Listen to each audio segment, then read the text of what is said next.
Okay.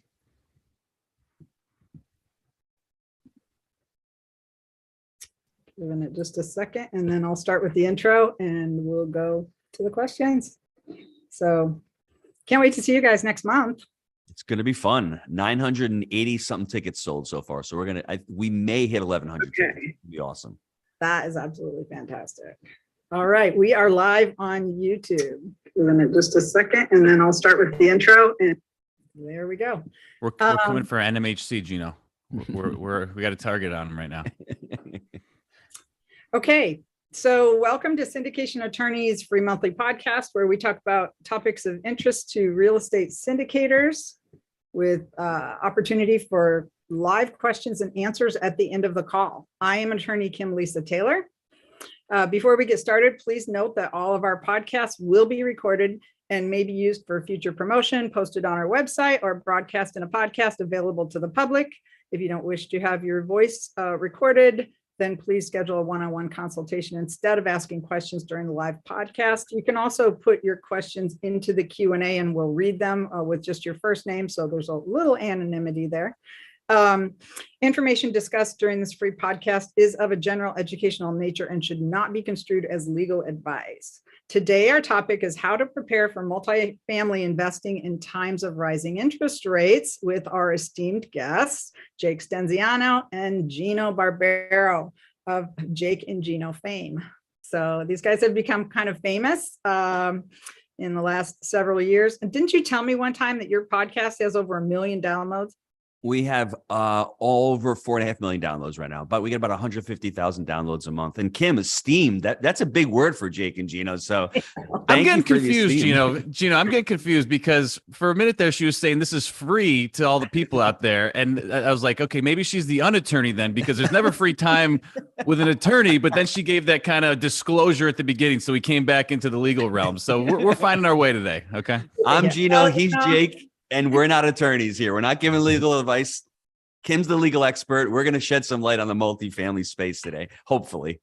Yeah, well, you know, you guys are experts in the field and you've certainly made a name for yourself doing this. So we've got a lot of attendees already, and I know there will be a lot more people that are going to listen to this later on. But I'm flabbergasted that you have that many podcast downloads, because you guys have to be like in the top 1% of podcasts out there.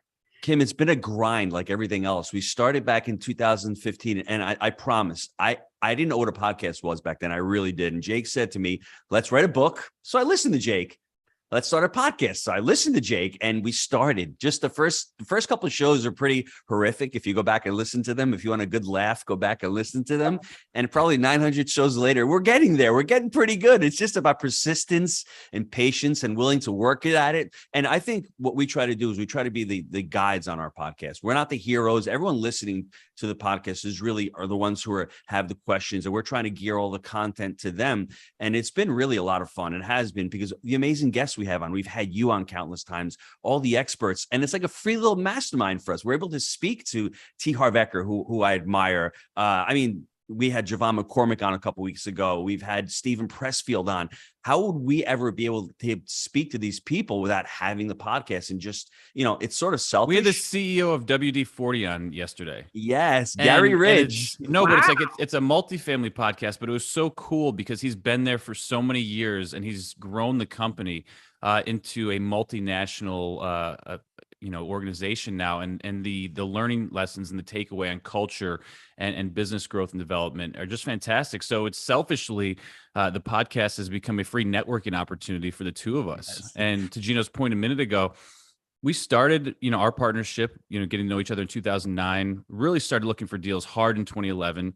Didn't close on anything till 2013, and really didn't get a lot of momentum until I'd say, halfway through 2014. We're up to about 200 units at that point. So it's like anything. It takes time. It takes reps. And then you get that 10,000 hours, that's that magical number that, people talk about so much. But so many people, whether it's beginning out in multifamily or starting a podcast, those first few years are tough. And then eventually they feel like, oh, I'm not getting traction, and they quit. And so the biggest thing I could say to anybody is if you're going to do this, you're going to do any kind of media, multifamily, whatever, stick with it. Create a solid plan and stick with it for the long term. That's really where the fruits and the rewards come to fruition is that long-termism and hanging in there, not the get rich quick shiny object. Oh, the sky's falling now, getting out of crypto. Oh, going to get back into crypto. Oh, going to flip houses now. Oh, going to do multifamily. Pick a lane that you really believe in for values-based reasons and stick it. Well, I agree with that. And I've got several clients that are illustrations of that. I've got one client that I saw him go from, just ordinary guy leaving a previous job, previous profession, starting in multifamily, and 8 years later buying the house of his dreams in one of the most expensive markets in the country.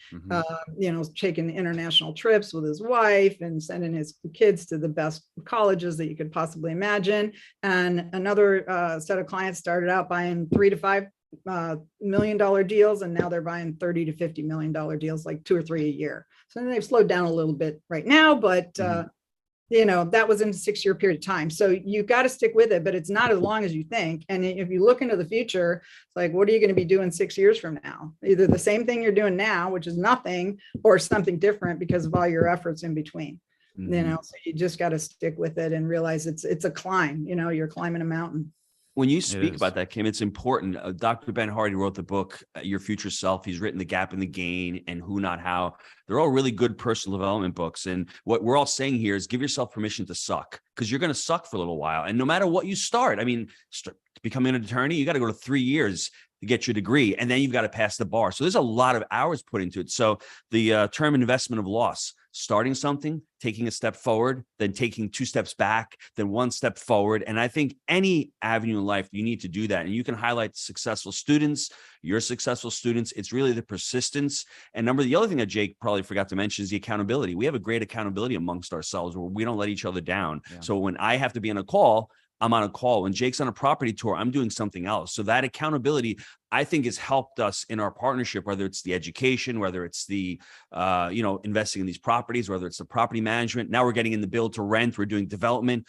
There's a lot of things that we're doing, but we're holding each other accountable. And it'd be really hard for me to do this by myself at such a high level without having someone to push me, and he's pushing me at the same time. I agree with that 100%. My husband has been a big force behind me because he was self-employed for 30 years. And I don't think I would have had the courage to do it if I hadn't been in the company of somebody who just kept saying, don't worry about it. Whatever you're going through right now, it's going to pass, and you're going to get more clients, and it's going to work out. And it certainly has. So yeah, if it's not a spouse, get a partner, somebody that can kind of, keep you moving forward, keep you interested, and keep you accountable. Kim, I want to stick with this for a second, because what you described right there was the same thing that so many folks go through when trying to enter the multifamily space. And it's what I experienced. I didn't know many entrepreneurs, actually zero. I didn't know any business owners except for Gino. And so the idea of owning larger properties, of being a multifamily entrepreneur, seemed like this pie in the sky, that it was this thing up there that other people did, and it wasn't for me. And similarly to your experience with your husband there, maybe not having that business ownership experience and just not knowing what it is, so it becomes scary. Yes. And when things become scary, that's when the resistance creeps in and we back away from it. So having that accountability partner and groups of people around you with that exposure and experience can help nudge you in the right direction, because I don't believe multifamily investing is rocket science. We break it down into buy right, manage right, and finance right, and create frameworks amongst those pillars. And that has helped guide our way and making sure that we're, buying deals that make sense and fit our parameters. And I think a lot of that has been done through, our doing and managing these properties, but also my exposure to Gino, and then, his experience of being a business owner operator, but also him getting educated, prior to my knowing him in the multifamily space was tremendous. So, yeah. So, well, and you said another cornerstone there, education, right? Yeah. First, you got to get the education, and then you really need a coach. All of our successful clients have started out with a coach and have stuck with their coach for the first 2 or 3 deals until they didn't need him anymore. But then they still hung around the community because, they get the feedback, they get the motivation, they get the excitement of going to the events and just hanging around with you guys. But shared resources too, like who are they using for cost segregation? What vendors are they using? And then that's a big component of it, because multifamily is a team sport. It's really hard to do this business by yourself. So. That's right. That's right. And that's one of the reasons to go to events like what you guys put on, because you're going to meet all these service providers that provide all these different services to syndicators. And as your business grows, you will need them all. And, you get to meet them face to face. It's a better connection, and you have a better understanding of where they fit into your organization. So that's great. All right. Well, let's see. So I think we talked a little bit about, like how you guys got started. Gino, you had a restaurant, right? Well, what made you make the switch into investing? At the time, I had 4 kids. I've got 6 kids now, and everyone was always telling me, how are you going to pay for college? How are you going to pay for all these weddings? And I'm thinking, I don't really know. I mean, the restaurant's doing okay, and the recession hits in 08. I mean, seems like it was 100 years ago. And it's very eerily similar about what's going on when I decided to get into multifamily, what's going on right now. Interest rates were going up. Interest rates are going up right now. Is there a recession? I think anyone who's logical and semi-intelligent can understand that. Look back at history, 1970, 71, 80, 1990, 2000. Look at all the recessions. Rates went up before. They're slowing down the economy. There's inflation. There's an opportunity right now. Jake and I had the opportunity back in 08 and 09. It was called the buyer's market. And that's why I got into it. I got into it because I wanted to, quote unquote, create some passive income. And I thought that multifamily was the vehicle. I got into a couple other investments that were terrible. The investments weren't terrible. I was terrible. I didn't know how to invest in mobile home parks. I didn't know how to do strip malls. I decided multifamily, I can buy a 3-unit or a 4-unit and figure it out. And then when I did, I'm like, I need coaching. I need to figure this out. And then I saw, the basic human needs, food, clothing, and what we call apartments. Those are the 3 basic human needs. And for the last 20 years for me, it hasn't changed. And for us, when we started out, it was just the right time, but there was the right time for us back then. 1% GDP growth, $300 for a 1-bedroom apartment. Consumer sentiment was terrible. So was that the right time? I just think there was an urgency for me to say, I got to figure something else out. Demand was much different too, Gino. There wasn't the population growth that we saw in the markets that we're in now. And so when you said $300 apartment, look, it was a different time. And the interesting thing is, from when we started, looking at deals in 2011, pretty much anything we would have purchased from, say, 2011 to 2018, we'd be making money on right now. And then it started tightening up a little bit. And here's the thing, we're talking about syndications a little bit today. Ultimately, there was a lot of money flushed into the economy. So investors were giving syndicators their money to go then place them. So there was a higher demand on assets. So Yes. what happened? Asset prices, really skyrocketed. And I'm literally on a property yesterday, meeting with a broker, and he was basically trying to gauge where I was, and I wasn't really sure what was happening. And he was saying, "So where are you right now?" Like, I'm on the property. I'm in Tennessee, bro. Yeah, what's going on right now? But basically, he was defining the types of investors and buyers that he's seeing right now, where some people are very pleased and they're happy, and I think other folks are struggling to engage their investor base right now on deals, because there, a lot of northeastern investors right now are saying, okay, I went through 9/11, then 08, and now COVID, and now this. So people are tightening up and they're fearful. Right. And it's one of those classic things where if you look to like guys like Warren Buffett, it's, be fearful when others are greedy, be greedy when others are fearful. Much easier said than done. And right now, folks are getting clenched and tight right now, and maybe not wanting to just say, okay, I'm good for 250,000, I'm good for 100,000 on the next deal. They're getting a little bit scared. So now what's happening is the supply of cash flowing to the syndicators is drying up a little bit right now. Therefore, deals are sitting. We looked at a deal a month ago, should have had a call for offers in and be halfway through due diligence right now, and it's still sitting in call for offers. That's telling me demand is slowing down. The deal that we looked at, I said, when's the call for offers date? We're not really sure yet. These are all things. Yeah, when we get the right offer, that's when it's over, right? Right. But this is 6 months ago. That is not there. So the really interesting opportunity right now is that if you can communicate this opportunity with your investors and the people that are supplying the capital for your deals, truly, you're going to have a nice selection, I think, in the next 3 to 6 months of really good cash flowing deals. And I think setting your parameters up on the front end. So, we've only done $8 million in transactions this year. It's kind of a slow year for us, but typically we'll do syndications every once in a while if it's a bigger deal or whatever. But we like buying deals in house, quite a bit as well. And so for us, maybe we're a little bit more selective, and I think there's a lot of opportunities coming in the horizon that are going to be like strong cash flow positive deals. And that's ultimately what's the distinction for us when we're looking at these, because we want really strong cash on cash, because that's ultimately the biggest benefit for us behind these, because we hold them for the long term and we want to build our cash flow month over month, get the cost segregation, and keep it relatively simple. But Kim, I know this is a question a lot of people are thinking right now. So how are we going to find cash flowing deals when prices are high and interest rates are high? What do you see? No, that's a great point, and I'm already seeing it. Like, there's a deal that we're really close on right now, and it's already come down about 500,000. So from where it was, and the numbers are lining up, and it's a cash flow positive deal out of the gates, and that's what we're looking for. And so there's another deal that I'm not going to get too specific with it, but there's a 200 unit I was looking at yesterday. Purchase price really strong, but they're struggling from a delinquency standpoint and a loss to lease. And so the loss to lease is, a little bit further down the road. We can kind of talk about that if you're looking at actual cash income. But there's a management play there. So will that cash flow from day one? Probably not. But can the right operator turn that around? I think so. A group out of state, having a very slim management profile, meaning that they're probably understaffed and having a hard time staffing, and being out of state, they're not probably putting the attention and focus on it that they should be. So there's an opportunity there for the correct group to come in and beef up the management, get the non-payers out, and run it like a well-oiled machine. So these are the things that we're seeing. So even though that one may be a little step away, the path to me is extremely clear, that deal I just looked at. So I think the overwhelming sentiment for us right now is that, yes, things are tightening, but there's also a lot of opportunity on the horizon. I think we're on the cusp. And I think it's 3 to 6 months out before you really start to see the floodgates open in terms of true opportunity.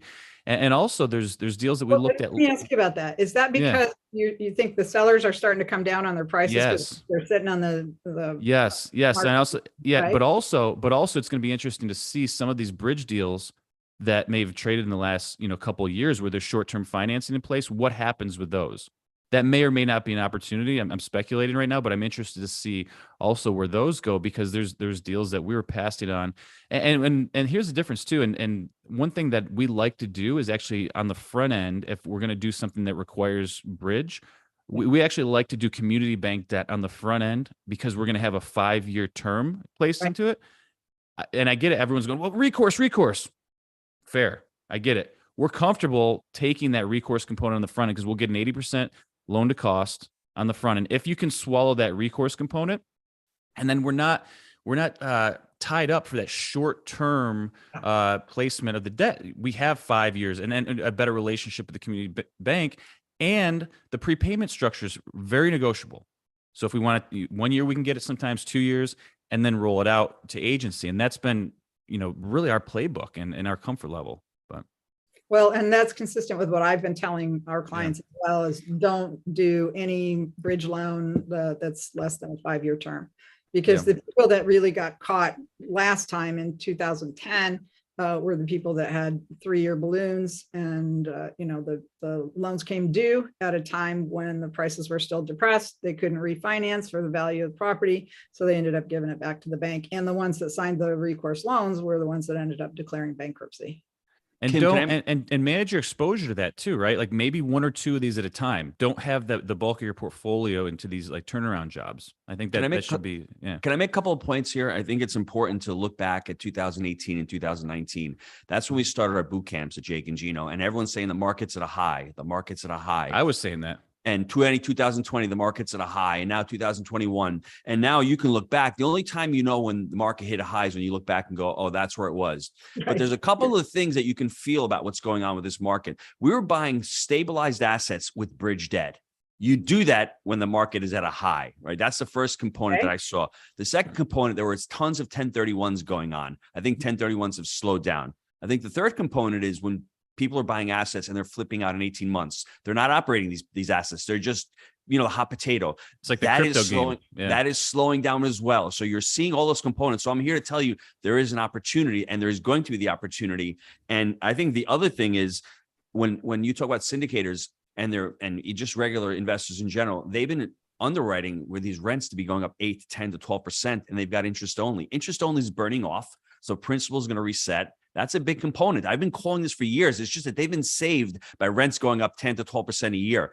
I don't think rents are going to drop. They're just going to decelerate. They may go flat for the next couple of years. But if you're underwriting for 8 to 10% rent growth, That's very dangerous. And I think a lot of people have done that over the last couple of years, and that's going to Well, and catch Gino, can you capture your loss to lease? Like if you've been getting a higher market Yes. right now, and say you've turned 50, in the last year, your rents have gone up $300, and maybe you've got 50% new residents at that higher rate.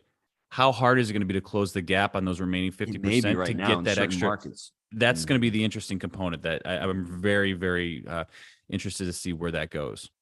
Well, one of the things I suggest also, and you guys can tell me if you think I'm wrong about this, is I suggest to my clients that maybe now is a time, don't get the 85% LTVs, because if we anticipate there's going to be a price drop, then raise a little bit more from investors, explain to them you're doing this to manage their risk. They're going to get slightly lower returns for the first few years until there's an opportunity to refi, but it's going to manage their risk, and there's a lot less likelihood that project is going to end up getting, foreclosed or have to give it back to the bank. I would agree with that. I mean, we're at 65 LTV in a lot of our deals. We just refinanced a deal at 50% LTV, 10-year interest only with a 10-year term. So, I mean, we're comfortable with going with less leverage on our deals right now. And the banks have done that. This is not an '08 scenario where you're doing 75 or 80. A lot of them have really pulled back as cap rates have really compressed. Agencies have been stingy. Yeah. Yeah. And I've actually seen some people have been talking about cap rates decompressing in the Midwest because they're saying to themselves, hold on a second, rents aren't going up like they used to. These valuations are crazy. Interest rates have gone up. So I even hear people talking about cap rates decompressing. I mean, when's the last time you heard that word come out? So even the discussion of that happening is like, wow, okay, people are feeling it's something different. And we haven't had this feeling in, what has it been, 8 or 9 years? It's been a long time since we've had this feeling of uneasiness, of rates shooting up this quickly. They shocked the system, I think, by raising rates to 7%. It's not that 7% is high. It's traditionally around 7%. That's where interest rates have been traditionally. It's just that you've done it so quickly. And it's just like people weren't used to it. And all of a sudden, the residential market had a lot of listings, a lot of houses. That freezes up. And then it's just going to start bubbling into the commercial sector, I think. Well, those are all great points. So do you see any movement in like seller financing, or sellers becoming more receptive to lease options? Are those some tools that investors should be learning right now? Our coach, Bill Ham, wrote the book Creative Cash. We launched it with him. Bill, first 400 units, didn't walk into a bank. Jake and I have done about $20 million in seller finance deals. It's really incumbent upon the market. So if you're in a buyer's market, we started out in 2013 with our first deal. Our very first deal was owner financed. Our fourth deal in 2015, we closed in August of 2015. It was a 281 unit deal, $11 million. That was all seller finance, the whole down payment. It's because that part of the cycle was really great. I mean, banks were tightening up. It was harder to actually go out and get leverage on these assets. That's coming back in the next 12 to 18 months. It's not that you weren't able to do it over the last 3 to 4 years, but why would sellers want to seller finance a deal? You just put it on the market. You got 50 people bidding for it. But now, as there's more motivation, and as these mom and pops, as we like to call them, they're a lot harder to finance. Go out there. What I would say about seller financing and master lease options, go out and underwrite it as if you're going to buy it traditionally. And then when there's no other way to buy the deal, say to them, hey, educate them. First of all, let them understand what it is and say, you're going to get paid. You're going to get paid in installments. You may even save some capital gains on it. Let them know that it's a great tool, but don't go in head first just with seller financing. See if it works traditionally. And if it doesn't, that's going to be, I think, the rage in the next 12 to 18 months. I'm looking forward to it because I love seller financing. Yeah. Let's talk about what environment creates this, though. And you just nailed it, Gino, without really honing in on it. And it's standing upon it, huh? Sorry, brother. Yeah. No, but I want to be clear. So if folks haven't experienced it before, they haven't done a seller finance, donor finance deal, whatever you want to call it. This is when there's expectations from the sales side, the seller, and the market's not connecting. So when these deals sit for a minute and they're not getting what they want, they have to look to creative options to move the property. And in every scenario where we've done a 25 unit, we've done a 300 unit owner financed.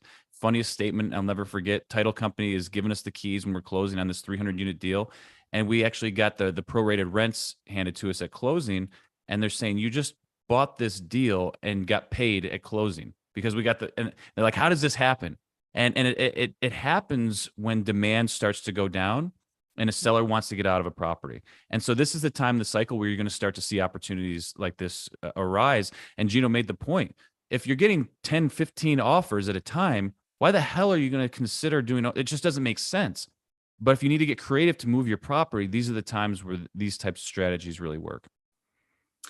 Well, I agree. This is the time to dust off your toolbox and start getting creative. That's So absolutely right. read Bill's book. Bill's a great guy. And I have not had a chance to read his book yet, but that's something I should do as well. I'm sending it in the mail. I'll send it to you in the That's mail. great. I'd love that. Would love that. So how can somebody get his book if they want to read about that?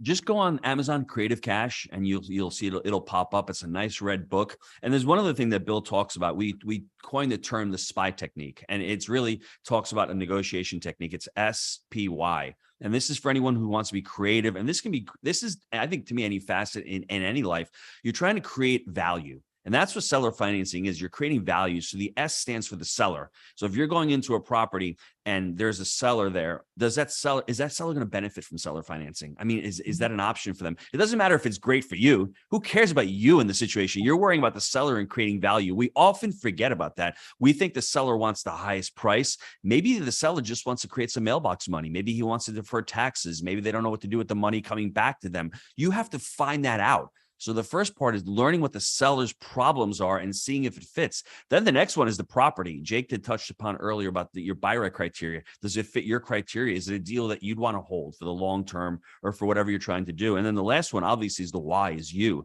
You're the last component in this. I mean, you don't worry about yourself until you've solved the first two issues. Then, hey, it's all about you at the end. But worry about the seller. Right. Well, and we can help structure, in situations where there's partial seller financing, right? You still can't have mezzanine debt. You still can't have second position loans. The lenders won't allow it. So the way to work around that is through your actual deal structure, which your corporate securities attorney, hopefully us, can help you structure. So we can do a fixed return class that's just for the seller, that can be bought out in whatever time period they want to be bought out, assuming that you're going to be able to get a refi or you're going to bring in more investors at that time in order to do that. And so you've got a special fixed return class for them. It has the exact same terms you would have given them in a promissory note, but the lender will accept that.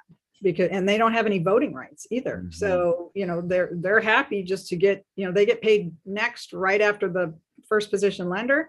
And then you go into your equity investors. And I've seen that structure work very well for a lot of our clients. So what Kim should be saying is right now, do not structure a promissory note or do any of this without the help of an attorney. You don't write it on the back of a napkin and you'd be a moron if you didn't get the help of an attorney. I'm just saying it's $1,000, whatever it costs. It's not expensive, and you actually need to record it. You need to do a lot of work for it. You need to create the note. So please don't skimp on that. Get the help of an attorney to help you with seller financing. You can't be throwing her price structures out there. Inflation's real, or you might be undercutting her right now. Just take it easy, all right? I'm just throwing out a number. You can't use a promissory note unless it's 100% seller finance. Because your first position lender is going to say, where'd this money come from? And you're going to go, oh, the seller. And they're going to say, well, we don't allow subordinate debt. So you got to figure out a way to get them into your LLC. And you have to explain to them, we can give you the exact same terms that you want. It's just not a promissory note.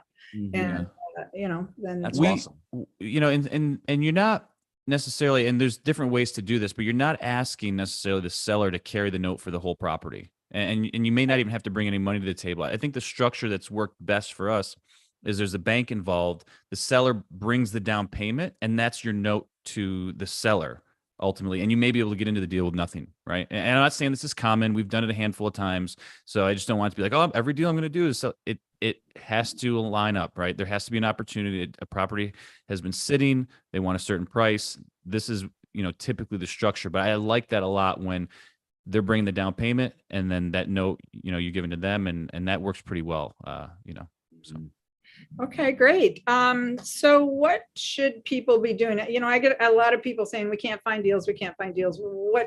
What should they be doing? Even recently, because I think this is I'm starting to see the turn and I was, again, it was a slower year for us, up to this point, but I think closing the year out, we're starting to see it.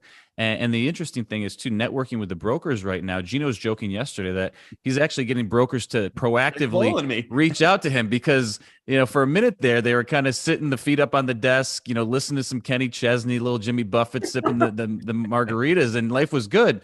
Now they're like, I got to get on site and do a property tour. I got to pick up the phone and call the GDAD now. So I think the best thing you could do right now is remain humble. because the market is shifting, but build that rapport, start to get on site, talk about what parameters you're looking for. And this is one of the things we stress most. Have clear buying parameters, know what you're looking for, what kind of return, what kind of vintage, and share that to a certain level with the brokers so they know when something comes across their desk, maybe it's off market, they can say, oh, I was talking to Gino the other day. I know they love 2-bedroom townhomes in this market. And I got something like that may be coming down the line. May think of you first. So I think getting very clear and sharing that criteria, but going on the offensive right now, doubling down with the brokers because opportunities are starting to pop up right now.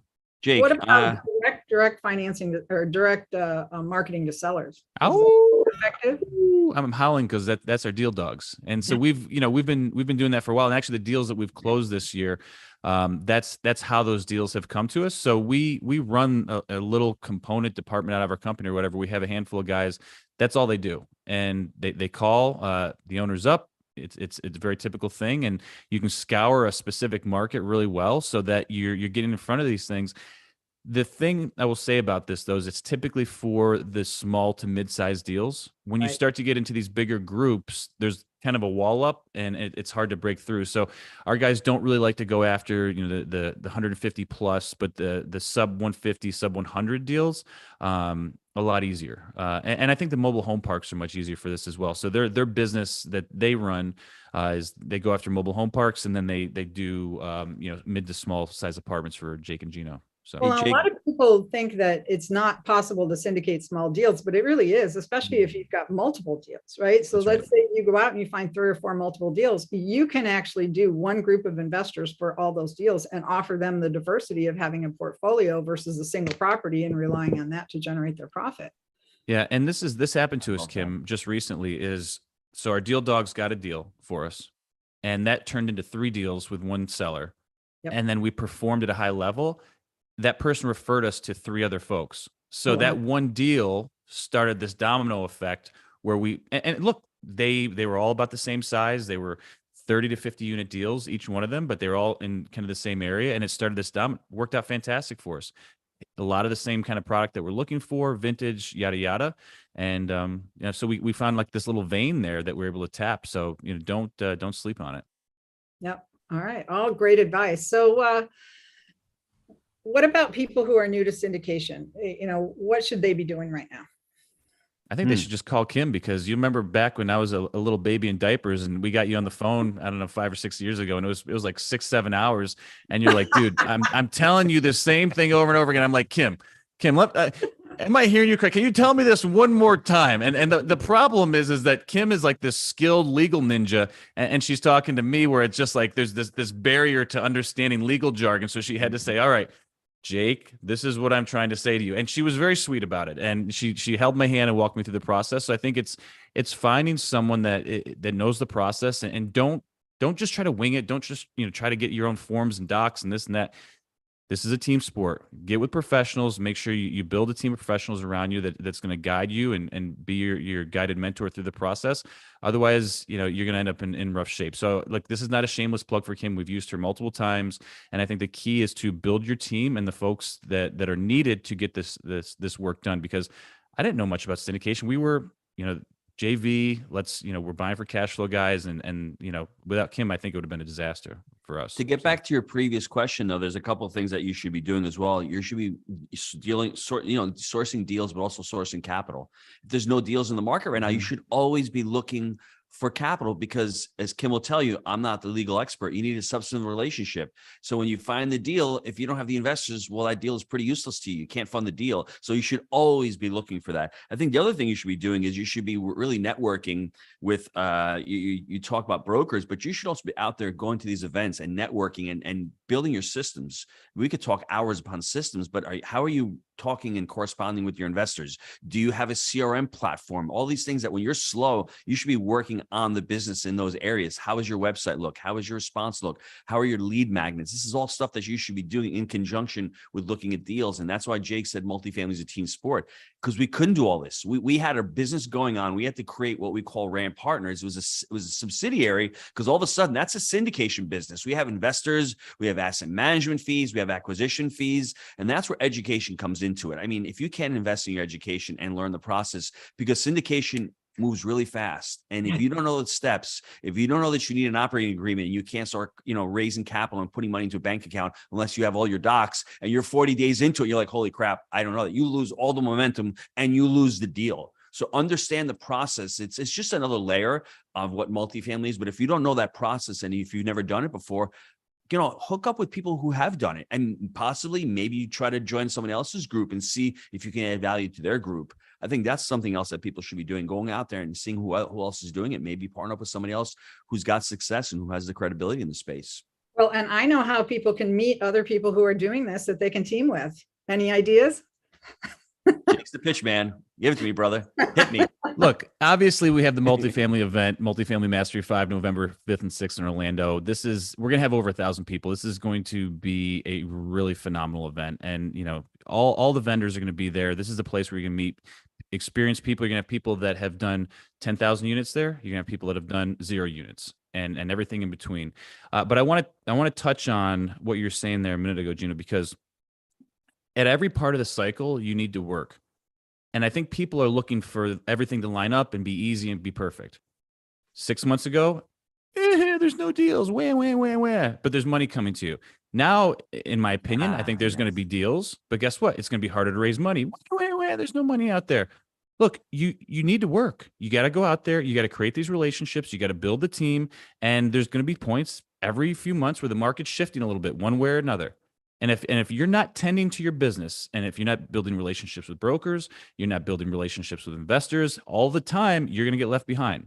So I think the big ring the bell moment, guys, we got to work. Okay, we got to get out there. We got to hustle. It's not going to, and I was picking on the brokers a little bit, where 6 months ago it was really easy. They got to get back into it right now. Maybe they had a little relief, a little break, because it was just, money was pouring in. But look, you got to work. There's going to be points where the market shifts and there's going to be deficiencies. And the people that win in this game are the ones that can solve those problems. You solve the problems, you win in real estate. That's, I think, the basic. You win in outline. life. Bro. Yeah, that's right. Any entrepreneurial venture, you win in life when you can solve problems and create opportunities. Gino's going to be singing at the event, by the way, Kim. One of the things you've been talking about is that, there's your business is very dual faceted, right? You have to learn how to find deals, how to run deals and all of that, but you've also got to be creating a ready, willing, and able database of prospective investors. Yeah. I run a mastermind every week just for clients of our firm. Any client of our firm that wants to can show up, and, we go through, hey, what do you say when you meet somebody who asks, what do you do? And we make them practice your elevator pitch until it doesn't sound, like you're stumbling over words, and they've got it down. And then we talk about, what did you do last week? And what are you doing this week to further your syndication business? And it needs to be two things. You need to be working on finding deals, and you need to be working on finding investors. And you need to be doing that every single week consistently and perseverantly, like you said. And if you're not doing that, you're not finding deals. I get people that are, like, well, I've been analyzing this deal for like the last 6 weeks, and I'm thinking about putting in an LOI. Okay. That deal's gone. How many LOIs do you guys put out a month? That deal was going 5.5 weeks ago. So let's, and we made this mistake back in January. There was a deal that we were looking at. We knew the market. We felt it was right, but we had to be cute and go inspect all the units. Well, guess what? Jake and Gino didn't get that deal. We should have said, you know what? Here's the LOI, put it in. If we find something egregious, and we didn't do that. And that is such a learning lesson. Get the deal, do as you say, analyze the deal as quickly as possible. If you can get on site, great. If you can't and you feel okay about it and there's no material defects, you don't know how the roofs are, you know how the interiors are, you need to put in those LOIs, and you need to do it quickly. Now, the market's shifting where you may not need that extreme speed, but still it shows the broker that you're serious, that you really take the business seriously, you respect their time. And it's just one of those things where you feel it, you need to slam it. You need to get that LOI in as quickly as possible. Kim, I can cut a deal up in 10 to 15 minutes. Honestly, Exactly. I can cut a deal up in 10, and that doesn't mean I know I'm going to buy it, but I know if it can be removed off my desk because it's not even close. How do you do that? You have clear buying parameters. We stress this all the time. We ask people, do you have clear buying parameters? And a lot of people are like, well, what do you like? Huh? What's that? Huh? Yeah, but it's like, if you know, and so fortunately we own 1,500 multifamily units, and every month we're looking at profit per unit, and we go through. We have a draw report, and we analyze it. Here's the draw for the property. Here's how many units you divide it. Profit per unit was $250. And we look at this over time to find out what's performing well in our market and why. When you have this type of data, and look, if you have 100 units and they're varied, you can still do this. It makes it much easier to go in and look at vintage, look at construction, know what you're looking for, because you're gonna create your budget for expenses or have a guideline of what you think it's going to be. Then your accounting team or whoever's on your team is going to construct that, so you know exactly. But look at the deal. What's the actual income? Roughly where you're going to be at on your expenses per unit. What's the debt? We know all this stuff. There's a few components. Is it even close? If it's not even close, you don't like the vintage, you don't like the unit mix, what are you doing? On to the next one. Gosh, Mr. Broker, this deal looks so good. We're just not there on it, for a few reasons. But thank you so much. Let me know when you have another one. Remember, we love 2-bedroom townhomes in the west side of town. Can't wait to catch you on the next one. What are you looking at? 6 weeks? That's crazy. 6 minutes. That's too much. All right. Well, we've got some people who wanted to ask some questions, so I don't want to disappoint them. Hey, Todd, you asked if I could unmute you, and I tried. It says Is you're. this Gino's accountant? No, I hope it's not on my account. It's not. He's got to be doing my tax returns now, bro. Don't be on the Zoom The call. 24th. Finish The my 24th, taxes. Todd. You got to get him in. Yeah. So Hold on. Todd, you were asking if I could unmute you, and I tried, but it says your Zoom is outdated. Your Zoom app, and You I got to can't. update the Zoom terms, Todd. Yeah, You got to yeah. update them. So if you want to type it into the Q&A, we'll ask it. Okay, so let's see. How do you get deal flow starting out in this type of market? Yeah, I think that's a really interesting question, because going 6 months ago, if you're saying like, I want to go, I'm starting out in the market, I want to go after a 150 unit deal, and the broker, says, well, tell me about your background and experience. That's going to be tough, because ultimately they want people that are closed. You're competing against very high level people. Depending on what your goals are, we recommend everyone starting with a credibility book, a little bit about your background, and also leverage a group or a community. And this is not a plug for Jake and Gino, but a lot of our students come into the community, they network with other folks, and they talk about the group or the community in, their documentation, okay, in their brag book, if you will, in their credibility kit. And so I think one of the great things about Multifamily Mastery 5, these different things, you meet people with aligned values, and you can put the group up, okay, that's done X amount of units if you're open to that. And that helps present yourself better to a broker. If not, you may have to start with something smaller, talk about your current business experience, what you're doing, your business plan, how you've been educated. That goes a long way. So I think if you have zero experience, zero credibility, it's either getting in a like-minded group, finding people you can partner with, or starting out smaller and being okay, getting into a 10 or 15 unit and then climbing the ranks. Look, we started with a 25 unit. We didn't have experience. Okay. We didn't have credibility. We had a credibility book. It actually helped big time when we went for our financing. I remember taking it, sliding it across the desk to the banker. He went through it, and he said, I typically don't see this. And then it gave me an opportunity to detail our business plan and our experience. And I think that helped us, get that 6% rate back in the day, right, Gino? Yeah. Woo! Well, a lot of people don't know I that. was still pissed about that. We have an entire marketing department that has Yeah. professional editors and graphic designers that can help Yeah. create those credibility kits for you. We Yeah. can help with your pitch decks, with your one pagers, with your websites, with your lead magnets, all that stuff that you ultimately need in order to be successful in this business and to show that you're in business, right? You have to have a professional appearance so people know you're in business. Yeah, I think it's either aligning yourself with folks that have been there and done it, or starting a little bit smaller and working your way up through the ranks. And I don't see there's anything wrong with either route. So Syndication is a leverage business, right? Yeah. You leverage off other people's experience, you leverage off other people's money, you leverage off bank loans. You're looking to leverage, what you're learning now and bringing in all these other aspects of it to help the whole deal come to fruition. Do you mind if I add a couple of points to what Jake was saying? Go right ahead. I think the first thing we all need to do is select the market, become an expert in that market. And I think the next thing is you need to get on property tours. Jake was on a couple of property tours yesterday, building the rapport with the brokers. All of a sudden you're talking to the broker, and well, Jake was telling the broker, what happened about that deal last month? Breezeways were terrible. And the broker's like, yeah, 3 other groups told us that. So all of a sudden you lend yourself credibility because you're speaking to them in their lingo. And all of a sudden they may have an off market deal and maybe say, hey, I've got this deal. It hasn't hit the market yet. Let's go take a look at it. Or you get to the top of their list if you go out to these property tours and you show yourself that you're really serious. You're not a tire kicker. You're not an investor from California that wants to invest in Florida and can't get to these properties. Brokers are going to talk to people who show up on their deals. They don't want to go out to coffee. They don't want to go out to lunch. They want to show you deals. So get on tour and get on property. You'd be amazed at the things you can learn, because then when you're on there, you can leverage their experience, understanding what income is supposed to be, understanding what's going to happen with tax rates, understanding what the expenses are in the market. And then all of a sudden you can build a rapport with that broker. The next deal that comes up, guess what? They're going to send it over to you as well. Okay. All right. So, Deepak asks, well, what do you think about assisted living and senior active living facilities? Jake? Yeah, I like it.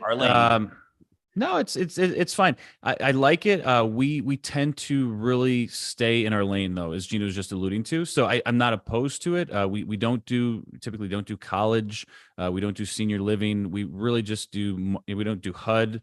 There's small components of this sprinkled in throughout our portfolio, but really we like market based, multifamily, type acquisitions. And it's to give us understanding and scale, and we like to just duplicate the process. So I don't have a problem with it. I've spoken to some guys about what they're doing with it and the different, kind of data that's out there showing that it's going to be positive for a long time because all these aging, populations and things like that. It's just another, type niche to get into that we kind of want to stay in our lane and just get really good at what we're doing. So I would say that if you're going to go into that, lean into it hard and kind of make that your baby and become the expert on the senior living stuff. The components I probably wouldn't like about it is just the operational. There's more operational things. You're dealing with the elderly. Yeah, I'm sure there's some extra work and issues that come along with that. I'm sure it's a very profitable business, just not for us. Demographics is the number one thing. If you're into it and you like demographics and you're in a state that has an aging population, that's why Florida is great. The elderly are moving down here and there's just opportunity with that. But like Jake said, we just want to stick with multifamily. So for us, it's a great niche. I mean, just like mobile home parks, great niche. We just never found the desire to do it because when we talk about the Blue Ocean strategy, we want to become the Chick-fil-A of apartments. And, when we're out there learning how to manage apartments, we all of a sudden pivot to mobile home parks or even RV parks. RV parks have been all the rage. It's a big deal, guys. Just making those pivots is a big deal. Like we had a great RV deal in front of us. And my question to the team was, how are we going to manage inventory? What are we going to do when the potato chips and the firewood comes in? And how are we going to, what are the protocols for this? These are the systems that come into place, though, that like people don't really think about. And if you want a well-oiled machine, you want high performing teams, and you start to consistently add these different layers, it's not that it's not doable, but it's going to create problems. And the better you and the more dialed in you can get, I think the better off your customer service is going to be, the more profitable you're going to be, the clear understanding of the goal to the team is going to be there. So consider all this. And my only statement again would be, if you're going to go into it heavy and hard and make that your baby. That's right. Yeah. And that's my advice too, is, stick with your niche. I mean, we're a very niche practice and it's been very successful for us. We do syndications. We help people structure deals for their real estate investors. We did bring on an attorney that can help with non-real estate deals. But, for the most part, our primary focus is helping people who are buying real estate figure out how to structure their deals with investors, set up their corporations, and then comply with securities laws.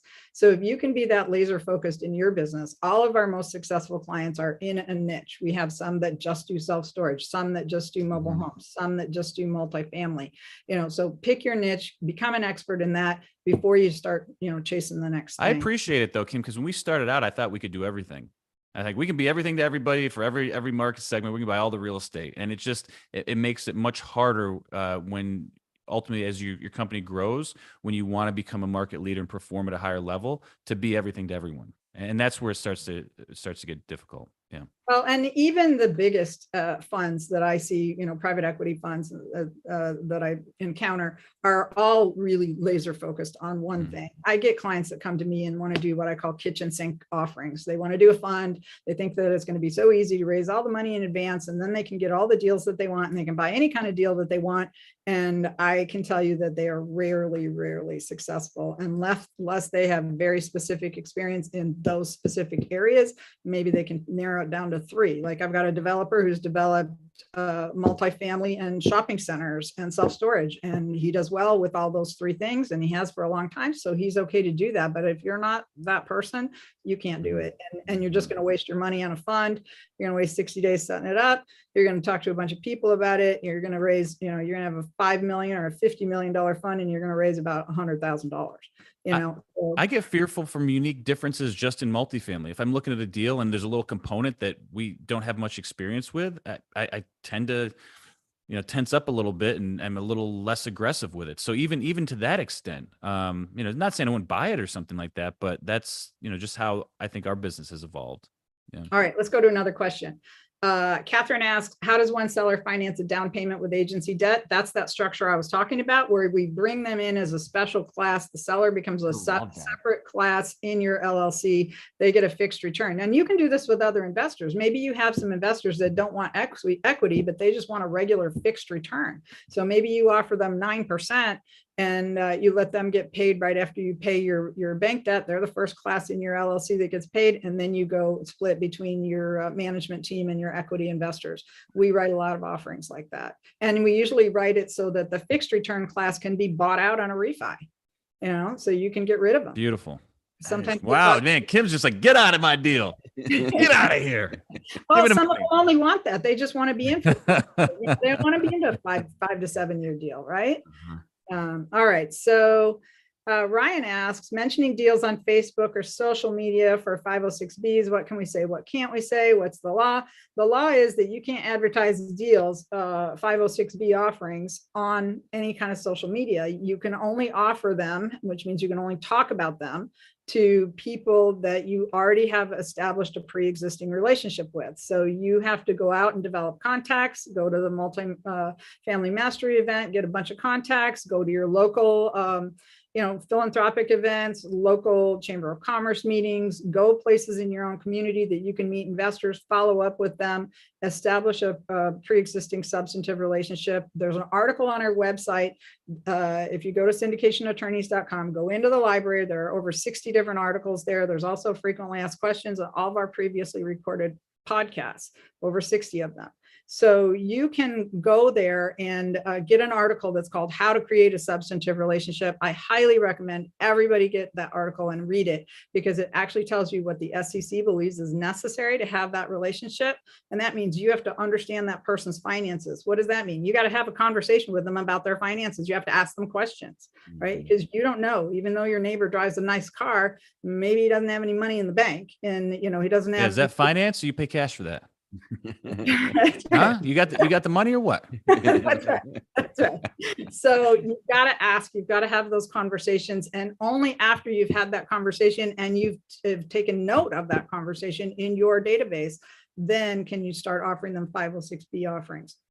So until then, you cannot. Kim, have you seen regular just syndicators who have 506B? Can they do you see them go online and say, hey, Jake and Gino here, sign up to our website? And have you seen investors do that without specifically mentioning a deal? But then let's say they get the deal in the contract before they speak to the person. They still can't show that person, even though they've signed up, because they haven't had that substantive relationships or that contact with them, correct?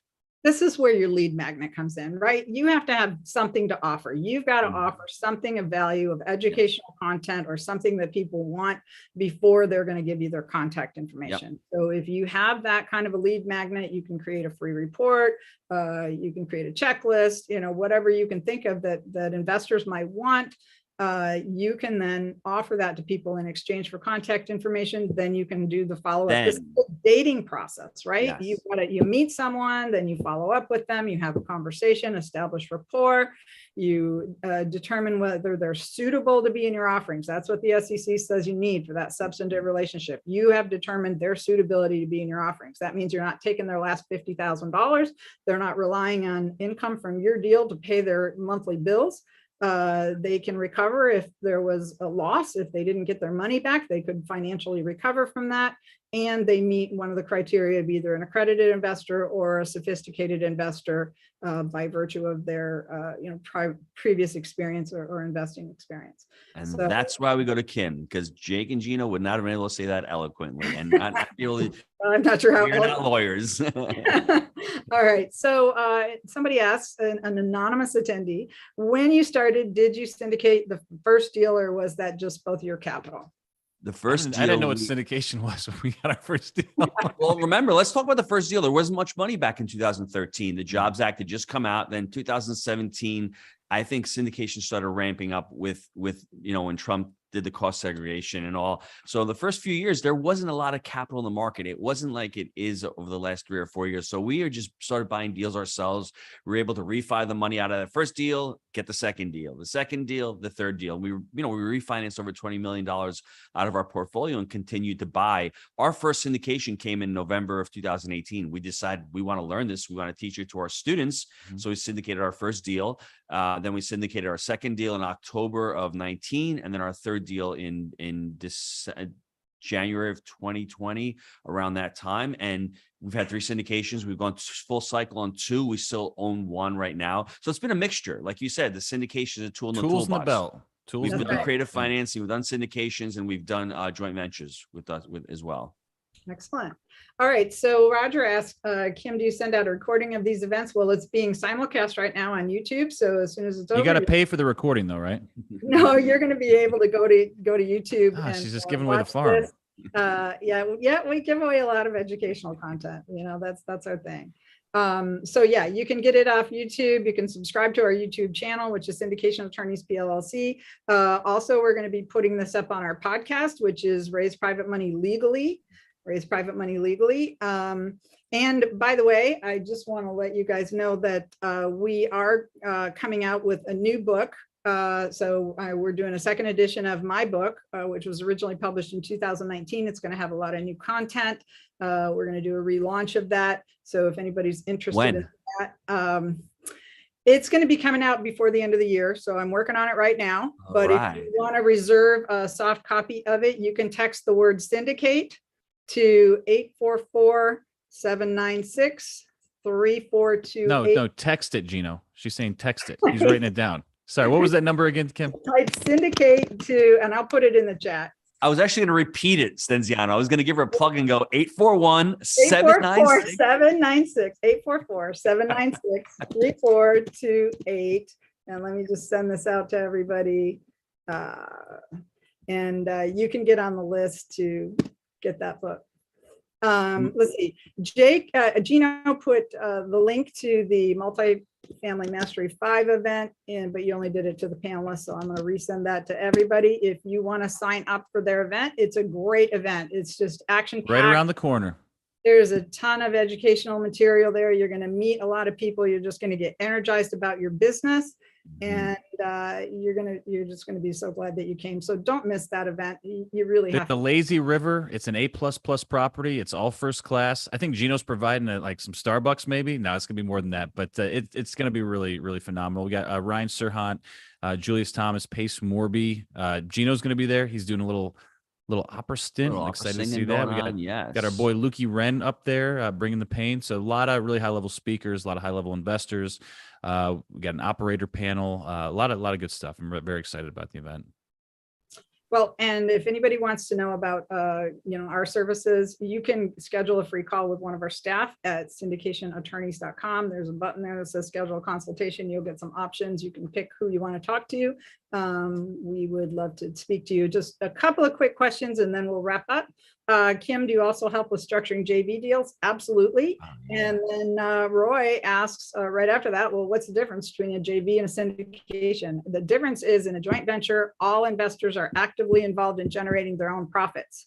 And that means they have to have more than a voting right. They actually have to have participation, and they believe that they are generating their own profits. They're not relying on somebody else to do it for them. So when you fall into the realm of having passive investors that are relying on you to generate the profit, then you're selling something called an investment contract.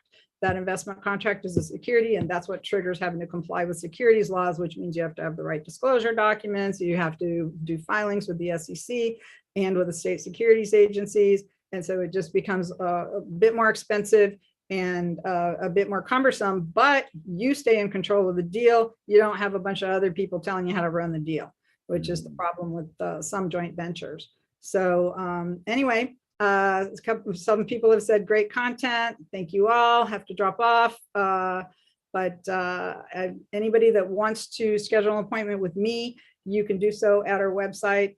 So if you do that drop down and schedule a consultation, you'll see a place that you can schedule a call with me. But we would love to see you all at the Multifamily Mastery 5 event. We will be there as sponsors. And Thank you. we're excited to be there. We've sponsored from the beginning and we have no intent to stop. So, all right, you guys are awesome. Any parting words? No, looking forward to seeing everybody. Looking forward to seeing you, Kim. Maybe we'll catch you in the lazy river. Maybe Gino will do a little surfing there. It's the financial vacation for smart people. Thank you so much for your time today.